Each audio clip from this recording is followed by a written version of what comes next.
pasal 266 KUH pidana.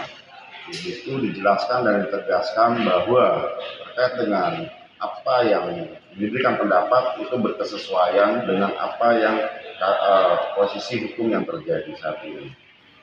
Mengapa? Awalnya ini Pak Tony hanya sebatas dahulu itu ya melaporkan satu dugaan tindak pidana penyerobatan di lahannya. Iya.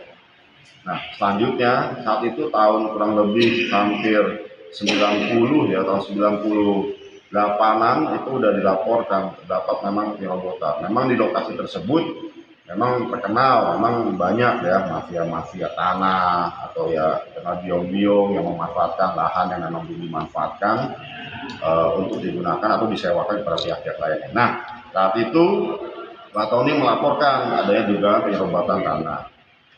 Pada saat melaporkan di Polres Jakarta Utara, ternyata dokumen kepemilikan Pak Tony ini kan memang waktu itu masih yang lama, masih pusaka rakyat, belum berubah menjadi Jakarta Utara. Pada itu kan belum ada, sudah ada pemekaran tapi belum dirubah. Nah, penyidik saat itu menyampaikan, Pak, tolong ini dirubah dulu, ini masih yang lama.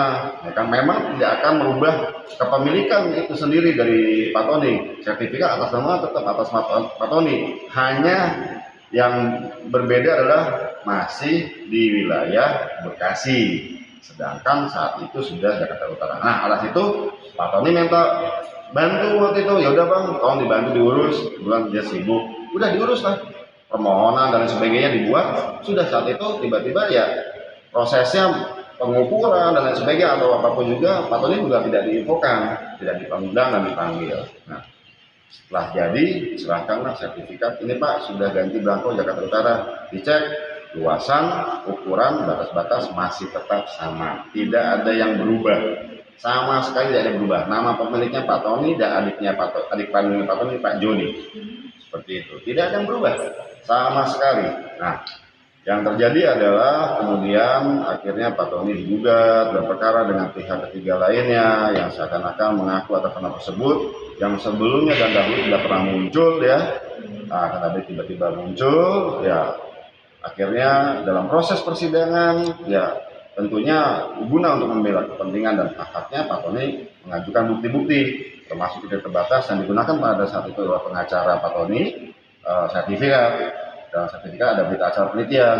Nah, disitulah muncul adanya dugaan bahwa berita acara ini diduga palsu atau ada keterangan yang dipalsukan. Seperti itu. Kenapa? Dalam berita acara penelitian saat itu terdapat ada tanda tangan pihak nama seseorang ya yang merasa dirinya tidak pernah tanda tangan. Makanya tadi saya tanyakan pada ahli, pendapat ahli bagaimana?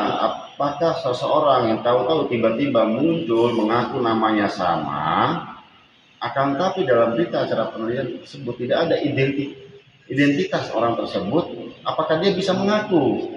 Nah, hal tersebut kan harus dibuktikan terlebih dahulu bahwa orang tersebut adalah orang yang sama dan bernama sama tertulis dalam berita acara penelitian tersebut.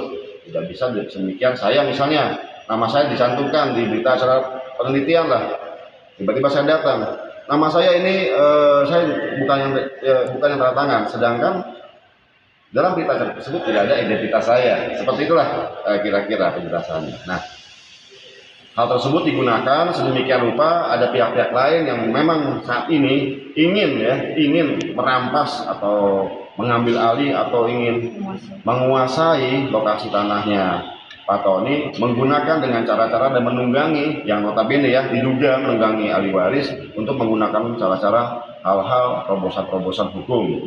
Memang terbukti selain di perkara pidana ini dari 2014 ya sudah dilaporkan, baru saat ini disidangkan. Saat itu sudah di SP3, akan tetapi ada putusan pra peradilan yang menyatakan berita acara ini adalah akta otentik. Makanya tadi saya tanyakan pendapat ahli, berita acara ini adalah akta otentik atau bukan? Tidak bisa dipersamakan dengan akta otentik. Seperti itu. Makanya tadi ada pendapat-pendapat yang ingin saya minta penjelasan dan pendapatnya ahli terkait hal tersebut. Lebih lanjut, tadi sudah dijelaskan lebih mendetail dan mendalam terkait apakah yang saya pertanyaan terakhir, apakah pada saat itu Pak Tony tidak diundang dan dipanggil pada saat berita acara penelitian, Dan ada nama Pak Tony disebutkan nama pemohon, terus penunjuk batas tercantum dalam berita acara tersebut. Yang notabene waktu itu di saksi sebelumnya kita udah nanyakan juga ke saksi Dedi ya, saksi dari BPN 3 orang saksi BPN menyatakan bahwa ya itu memang template Pak, kalau nama pemohon yang nggak hadir ya sebagai penunjuk batas lah otomatis. Dan ini pun berita acara penelitian, bukan berita acara untuk meningkatkan atau membuat hak baru atas tanah. Jadi hanya sebatas di belakang ya cuma berdasarkan data yang lama ya kita copy paste aja, selesai di situ. Yang penting kita cek di lapangan batas-batas luasan masih sama.